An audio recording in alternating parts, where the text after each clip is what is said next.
Hai, Assalamualaikum warahmatullahi wabarakatuh. Nama saya Nura Ashwika binti Anwar daripada kelas PNK-SSM ambilan 2529. Okey, daripada aktiviti yang saya join pro kelas ni, apa yang saya dapat ialah saya rasa taklah saya tak cerita pendapat saya nak cerita pengalaman saya. Okey. Kisahnya saya sebelum ni saya tak ada isu pun dengan diri sendiri atau apa. Tapi tiba-tiba satu hari ni, sebelum sehari daripada kejadian pro class, saya ada satu masalah lah yang mana saya tak boleh nak solvekan, saya tak boleh nak menyelesaikan masalah tu.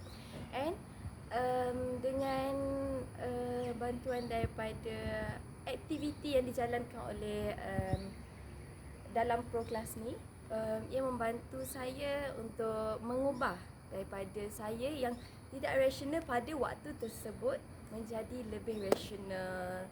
Mungkin benda tu awak tak akan rasa kalau awak tak mengalaminya. Tapi kalau awak ada masalah, kalau awak tak ada masalah pun, aktiviti kat sini best tau. So korang kena join pro class. Okay, dah.